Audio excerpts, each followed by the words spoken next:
wonderful people of Theater 2. Well, Theater 1, but period 2. Anyway, so I got a request from a student asking about providing an example of how to do this costume design thing that assignment that we're working on. So here is my costume template.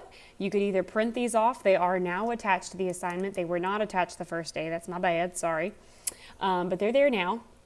If you do not have a printer at home, that is fine. You can totally just hand sketch this on a piece of paper.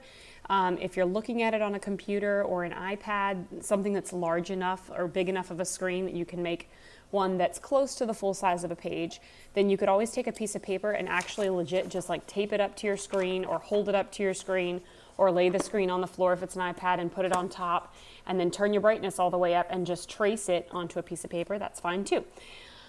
Whatever you decide to do, get yourself a template first, some kind of a body form. It is helpful to have a front view, a back view, and a side view, but just front and back is fine too, or just front and side is fine too. You know, there's a fair amount of flexibility here. Then you will need a pen of some kind to write your descriptions. You are going to need some kind of coloring material. I am using crayons because I can't find the colored pencils because my children stole them. It's okay, it's a thing.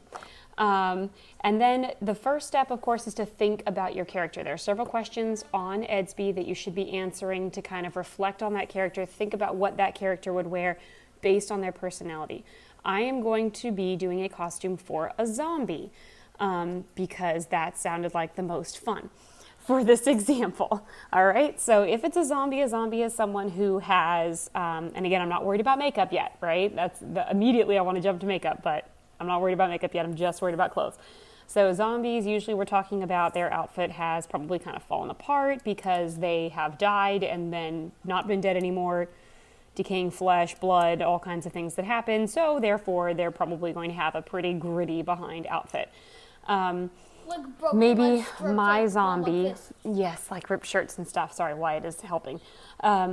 So maybe I'm going to just choose that my zombie is going to have been when he was alive. Let's just say he was I'm sorry, I'm looking for tan at the same time and I cannot find a tan to save my life. Oh, Mom, let's just say he was a businessman. I found a tan. So I'm going to put him in khakis and thanks, bud, and like a red collared shirt or something. This is apricot. It's a good skin color, I guess, if your zombie happens to have been a Caucasian individual before the apocalypse. Here we go. No, you were doing a great job, buddy. Thank you. All right, this is a brownish color. So I'm going to start out by putting khakis, and of course I have a female form. I'm going to keep saying his, so oh well, too bad. And I'm just going to go ahead and start drawing on or coloring on these khaki pants. They're going to be straight legs, so I'm not going to follow the line of the leg. I'm actually going to go outside the line of the leg because, again, these are business khakis. They're straight leg khakis, so they wouldn't form fit the legs. All right, so I'm going to come straight up. I am going to make it zombie-ish. All right, so that's that.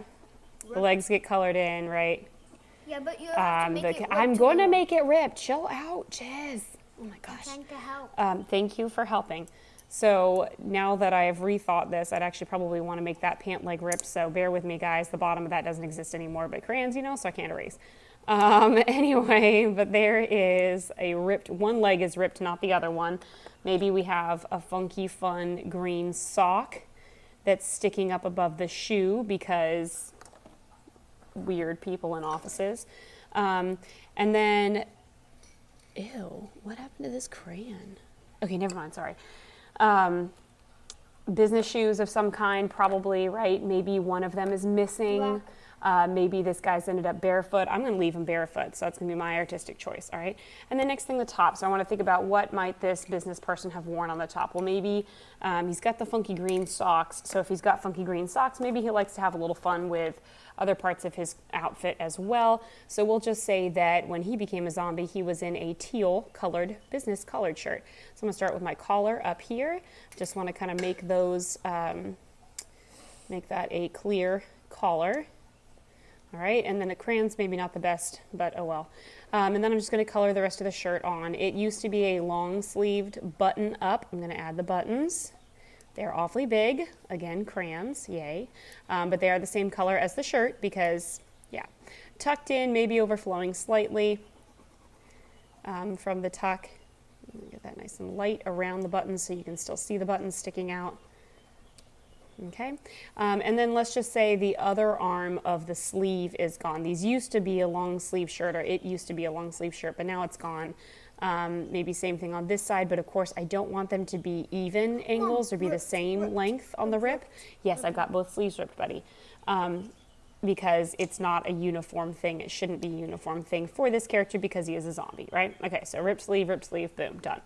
Okay, so that's basically my costume. Now I want to take some time to do the descriptions, and this is where I'm really going to have to think about it. And honestly, if you're using crayon like me, this is not easy, first of all. I might want to do some things like just kind of tighten this up a little bit, maybe give it a little bit of an outline and a darker color for that collar so that it's very clear what it is. Maybe we add a tie that has loosened itself. That's a fun detail.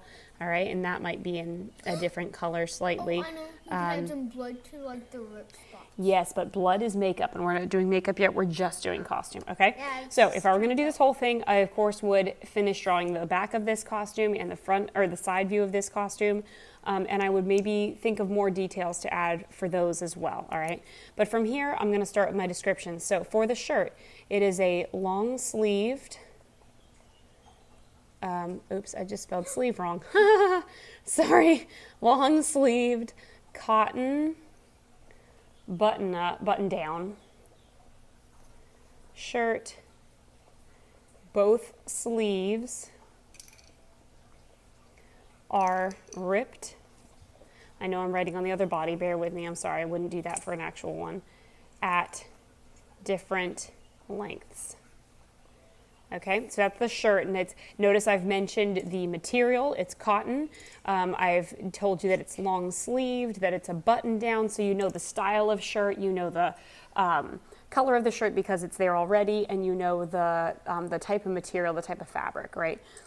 From there, I'd continue with that same process. So I'd talk about each detail. So I need to also talk about the tie. Is my head in the way? Oh, I'm sorry, guys, if my head was in the way. Anyway, I need to also talk about the tie.